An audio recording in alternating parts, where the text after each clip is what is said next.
Hello guys. तो आज हम पढ़ने वाले हैं फिज़िक्स का फर्स्ट चैप्टर मोशन। तो मोशन क्या होता है उस चीज़ को एक बार मैं समझा देता हूँ बेसिक, क्योंकि मोशन ज़्यादा हार्ड है नहीं। मोशन का मतलब समझना। तो मोशन जो है, मोशन क्या है? Motion is a movement. Movement बोल सकते हो आप। मूवमेंट, आप सोचोगे मूवमेंट क्या मतलब, समझे नहीं तो मैं समझाता हूँ। मोशन यानी मूवमेंट। कोई भी चीज़ अगर मूव हो रही है तो वो एक मोशन में है। अगर वो मूव नहीं हो रही है, बिल्कुल रेस्ट में है, तो उसे हम रेस्ट कहते हैं। लेकिन अगर वो हल्की सी भी मूव हो रही है, जैसे कि ये मार्कर है, अभी ये रेस्ट में है, लेकिन अगर मैं इसको हल्का सा यूँ मूव करता हूँ तो हमें इसे कह सकते हैं कि ये मोशन में है। ऑस्किलेटरी मोशन है, कोई सा मोशन हो। तो इसमें हम वैसा वाला मोशन नहीं समझ रहे, ऑस्किलेटरी वगैरह। इसमें हम मोशन समझेंगे, एस्लेरेशन वगैरह वगैरह सब समझेंगे। तो इस वीडियो में मैं आपको कहाँ तक पढ़ाऊँगा वो मैं अभी आपको बता देता हूँ पहले ही। टेक्स्ट बुक एनसीईआरटी को खोल लेते हैं। एनसीईआरटी में सारी इंपॉर्टेंट चीज़ें होती हैं, इसलिए मैं एनसीईआरटी में से पढ़ा देता हूँ।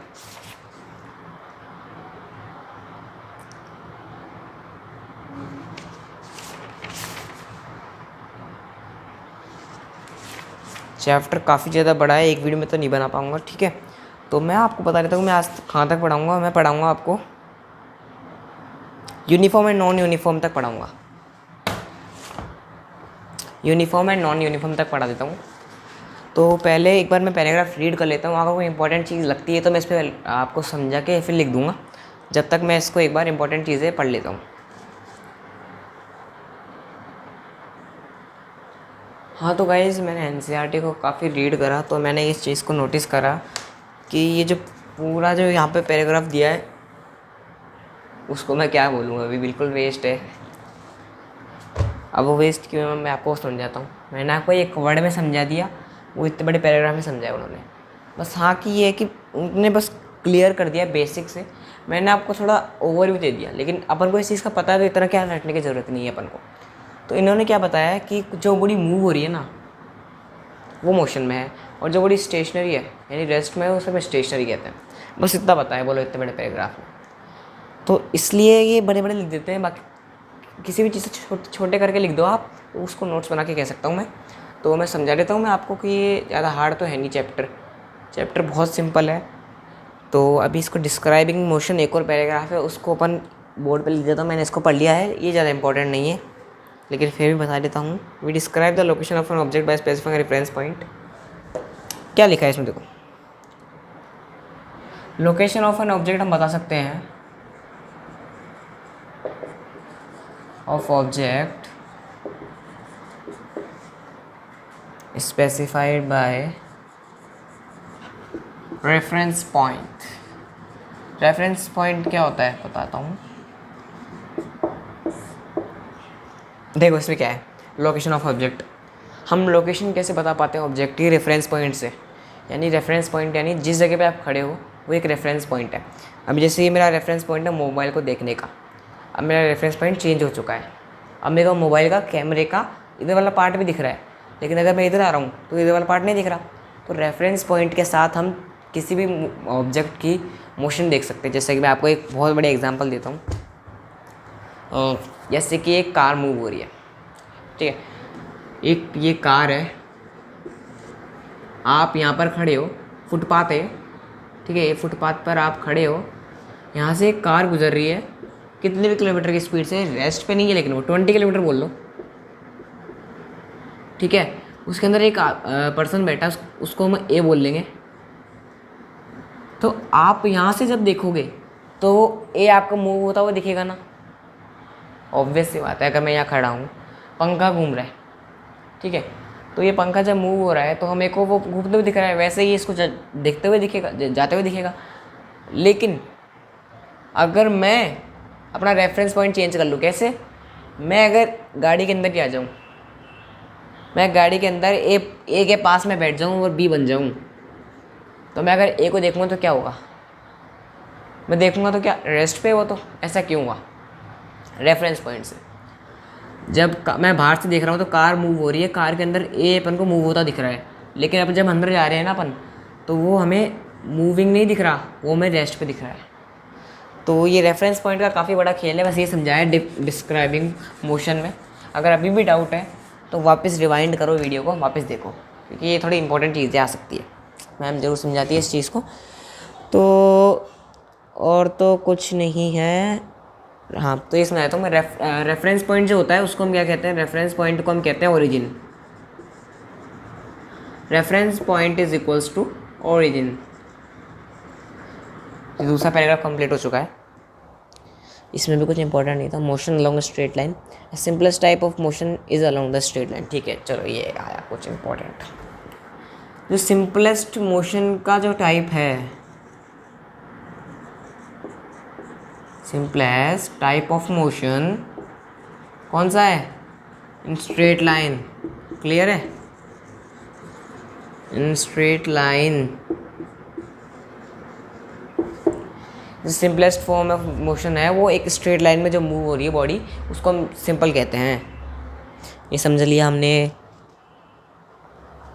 Let us consider ABC represent position at different instants.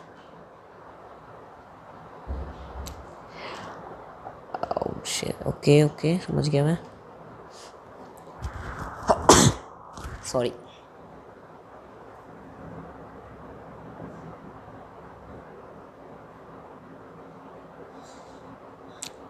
मैं आपको इसको समझाऊं कैसे, मुझे समझ में खुद को नहीं आ रहा, क्योंकि इसमें क्या है, इम्पोर्टेंट चीज़ें नहीं है ज़्यादा। तो मैं आपको समझाता हूँ। देखो, फिज़िक्स के अंदर क्या है, अपने अंदर न्यूमेरिकल से आएंगे ज़्यादातर। तो न्यूमेरिकल्स अभी चालू नहीं है, अभी तो थ्योरी बेस्ड है। लेकिन थ्योरी जो ये है वो कुछ भी काम की नहीं है। बस इसमें थोड़े बहुत पॉइंट्स है, की पॉइंट्स, वो समझा देता हूँ बस। एक है डिस्टेंस एंड डिस्प्लेसमेंट है।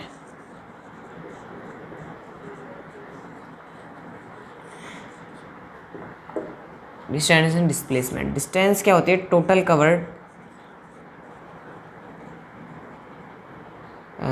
Covered distance.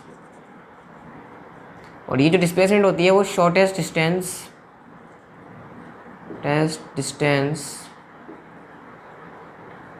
Between 2 points. Distance क्या होती है? ये A है और ये B है। यहाँ से यहाँ तक 40 किलोमीटर है। बिल्कुल स्ट्रेट लाइन में होना चाहिए, लेकिन डिस्प्लेसमेंट के क्या टर्म्स एंड कंडीशंस है? बिल्कुल स्ट्रेट लाइन में होना चाहिए, कोई भी डायरेक्शन में चेंज नहीं होना चाहिए, बस ये दो है। तो ये 40 किलोमीटर, यहाँ पे distance is equal to displacement है। अब डिस्टेंस को हम कैसे वो करते हैं? S, और डिस्प्लेसमेंट को S से करते हैं, लेकिन डिस्प्लेसमेंट को मैं भी D से कर रहा हूँ। तो ये तो हमारी हो गई डिस्टेंस डिस्प्लेसमेंट दोनों। लेकिन अगर यहाँ से अगर डायरेक्शन चेंज हो जाती है और ये C हो जाता है, तो ये 20 और है। तो हम क्या बोलेंगे? टोटल डिस्टेंस कितनी हुई? डिस्टेंस बोल रहा हूँ, टोटल डिस्टेंस कितनी हुई? 40 + 20 इज इक्वल टू 60। डिस्टेंस सही हो गई। डिस्प्लेसमेंट हमें निकालनी है, तो डिस्प्लेसमेंट क्या होती है वो समझाता हूँ। Shortest distance in straight line. तो ये यहाँ से यहाँ तक ही होगा। अभी डिस्प्लेसमेंट नहीं है यहाँ पे डायरेक्ट चेंज होने के बाद। अब हम या तो A to B ले सकते हैं या तो A to C ले सकते हैं। A to C लेंगे तो हमें ट्राइंगल की प्रॉपर्टीज़ लगा के 40 20 60, तो बाकी इसमें कोई प्रॉपर्टी लगने का चांस तो लग नहीं रहे मेरे को। इसमें कोई प्रॉपर्टी नहीं लग सकती। हाँ, हाइपोटेनस राइट एंगल ट्राइंगल बनेगा जब जरूर बन सकती है कि हाइपोटेनस निकलेगा। हाइपोटेनस का निकलने के बाद 20 हो जाएगा। ये भी 20, हाँ 20, हाँ 20 नहीं है कुछ याद। हाँ, तो ये राइट एंगल ट्राइंगल तो बन नहीं रहा था, इसलिए इतनी डिटेल्स में आएगा नहीं। बस आपको मैं ओवरव्यू दे दिया डिस्टेंस एंड डिस्प्लेसमेंट का।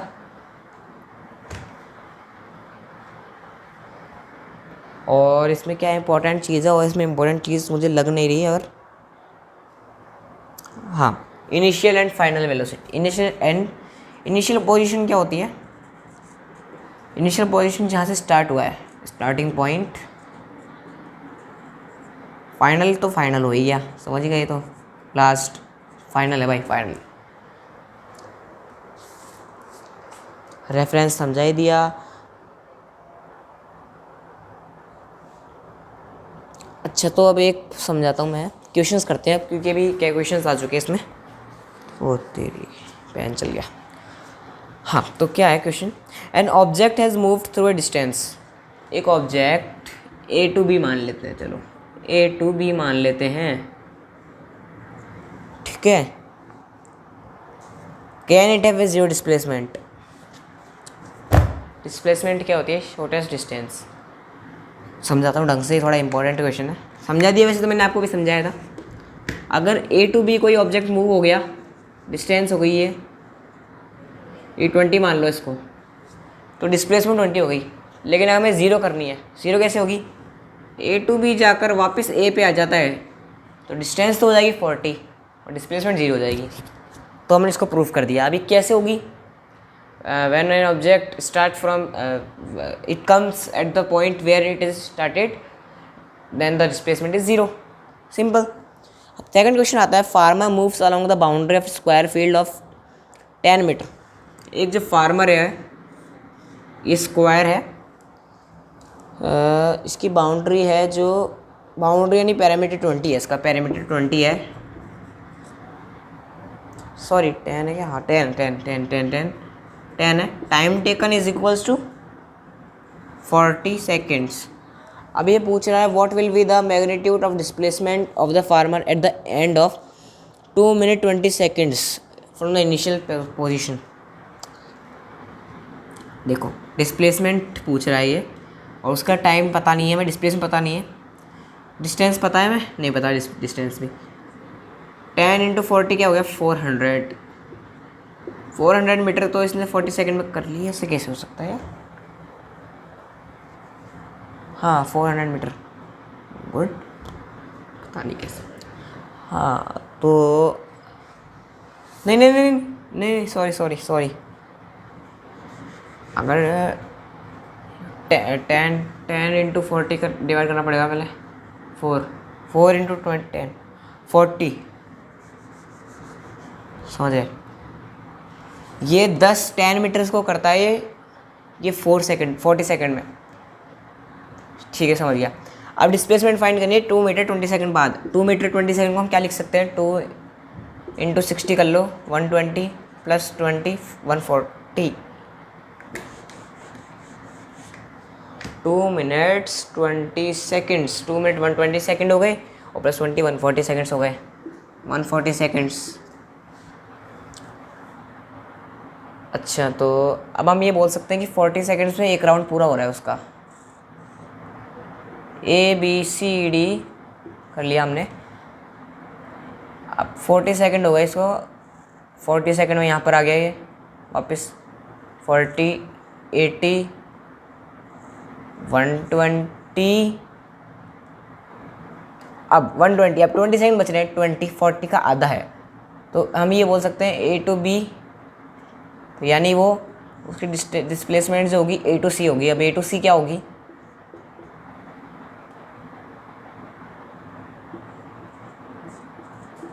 Five metres.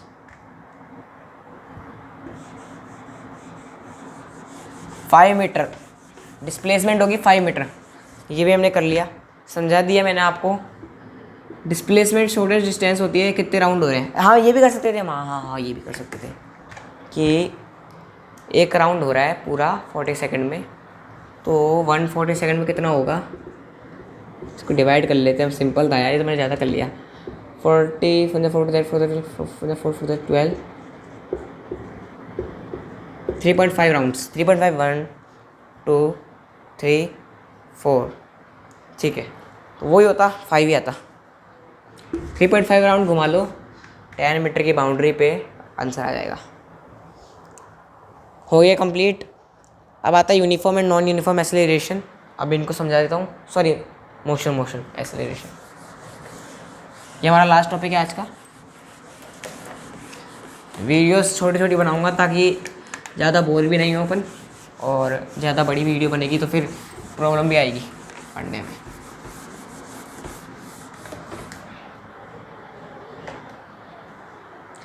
तो पूरा बोर्ड बहुत ज़्यादा गंदा, पता नहीं क्यों हो रहा है, इससे नया डस्टर लाना पड़ेगा। ठीक है, तो अब हम पढ़ते हैं uniform and non uniform acceleration. Uniform and non uniform acceleration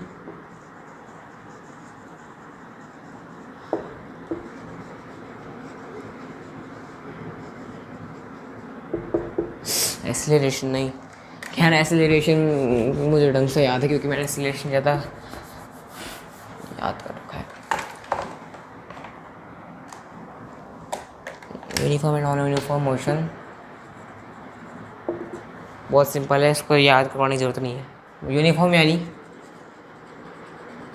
when object is moving with, इसको क्या डेफिनेशन होगी यूनिफॉर्म मोशन की? हाँ sorry when object cover equal distance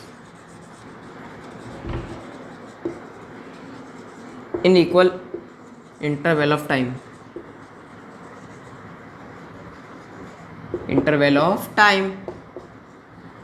जब एक ऑब्जेक्ट इक्वल डिस्टेंस कवरता है इक्वल इंटरवल ऑफ टाइम में, उसे हम कहते हैं नॉन यूनिफॉर्म। फॉर एग्जांपल, अगर 1 सेकंड में 1 मीटर, 2 सेकंड में 2 मीटर, 3 सेकंड में 3 मीटर, तो इसे हम कहेंगे यूनिफॉर्म। लेकिन नॉन यूनिफॉर्म क्या होगा? 1 पे 1, 2 पे 3, 3 पे 9, ऐसे उल्टा सुल्टा, तो उसे हम क्या कहेंगे?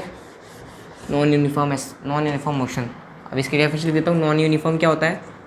Non uniform is equals to when object cover, ढंग से देखना क्योंकि इसमें थोड़ा ट्विस्ट है, कवर अनइक्वल डिस्टेंस इन, क्या बोलोगे? बोलो अनइक्वल बोलोगे? नहीं, इक्वल इंटरवल ऑफ टाइम। मैं भी पहले यही सोचता लेकिन बाद में पता चला कि इक्वल ही आएगा। Equal interval of time equal रहेगा, डिस्टेंस अनइक्वल होगी तो नॉन यूनिफॉर्म होगा। अगर आप यहाँ पर अनइक्वल लिख देते हो तो आपकी डेफिनेशन कर लेते हैं, मार्क्स कट जाएगा। तो आज की जो वीडियो वो कंप्लीट होती है। यूनिफॉर्म एंड नॉन यूनिफॉर्म तक पढ़ लिया हमने। अभी तक ज़्यादा न्यूमेरिकल्स आएंगे नहीं, डिस्टेंस एंड डिस्प्लेसमेंट पे आएंगे, वो हमने पढ़ लिया है। अगर इस चैप्टर में कोई भी डाउट हो तो कमेंट सेक्शन में पूछना। And thank you.